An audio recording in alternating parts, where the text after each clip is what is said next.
Guys and dolls, this is what happens when you go to bed with wet hair. So yeah, no feeling too bad today. I will cover a wee bit of the mountain climb yesterday on the at the end of this video. But um there's a girl called Lincoln Riley, and I don't know if you've heard of her, but she was brutally unalived in America by an immigrant. So I just want to bring you this video from how a real leader should behave. Out for a jog on the campus of the University of Georgia, but she was just never returned. She never came back, did she, huh?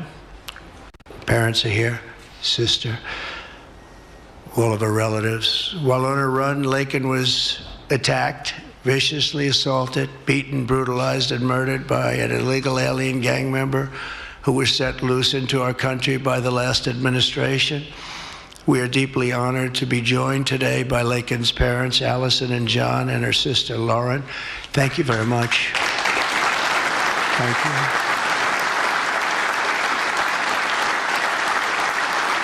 So sad. We were together right after that happened, and it's a tremendous tribute to your daughter, what's taking place today. That's all I can say, but it's so sad we have to be doing it at all. Thank you very much for being here. To Lakin's family, we will keep Lakin's memory alive in our hearts forever, everyone's hearts.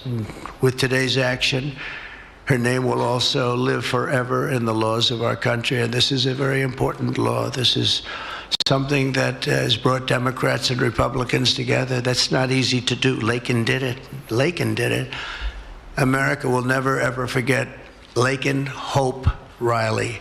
The vicious criminal who murdered Precious Lakin was an illegal alien member of the barbaric Venezuelan prison gang known as Tren de Aragua.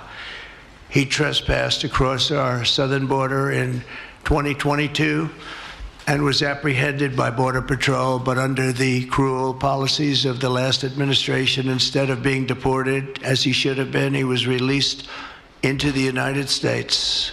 New York City on charges of endangering a child, but because of New York City's deadly sanctuary policies, as we have in California and many other places, which we're going to end them, he was released again to reoffend. The Biden administration then provided this illegal alien criminal with a free, taxpayer-funded flight from New York to Georgia, where he was arrested yet again, constantly, this time for stealing from a Walmart along with his gang member brother, who was a bad one. Only after being released a third time by the U.S. law enforcement did this cold-blooded criminal go out in that fateful morning hunting for women on whom to prey. That's what he did. He hunted. It was like a hunter. And we're going to show him who the hunter is. So in comparison in Great Britain, Thomas Roberts, as you can see here, he won't be remembered like that. Our Prime Minister won't ever speak out for this man. You know what I mean? He was unalived by a man was being had already triple murder in Afghanistan. But this is non-stop. So it is. You could go on and on if you just were to do research. You really could. Um, it's sad. So it is, guys. It's really sad that I don't know when the next time we'll ever have a leader like Trump says it had is, says it had needs to be said. You know, none of us are happy. There's nobody happy in our country right now with what's going on. It's very sad. It's very depressing. The far left have infiltrated everywhere. They've infiltrated all the women's groups. They've infiltrated the courts. They've infiltrated the Home Office, as we're seeing over and over again. I'm sure you have seen the reports. You know, I have done videos. I tell you, if you just Google Home Office employees, what comes up? You know, whether it's just coincidence, it's just a diversity. Obviously, there's hundreds of thousands of, I don't know how many employees is in home office. It would be really interesting to know because, like, I keep on saying this. You know, the problem, if we are having problems in the home office, we need to look at who's making these decisions. It's the same as whenever the people that are making the decisions for adult disability, who you're making them decisions. You know, who's making the decision that because I don't take medication or refuse to take medication, that that's the sole reason. You know what I mean? Who's who's making the decisions that are pushing our young people, young men and women, on the medication to get the help that they really need? You know, um, so many people say to me, "Play the game, play the game." I'm not playing the game. I'm not playing the game. Um, you know, got to do this properly. You know, I can't tell you how what's going on in this country if I've just calm my way through everything and just do what I'm used to doing in life all my life, beating the system any way I can. I want to do it the way people have to do it. Try and do it the way normal people do it. You know, and it's really, really difficult. Really, really difficult. You know, there's no help at all. You know what I mean? You've got to really, really look for help and try and get the help yourself and work out a way to research it.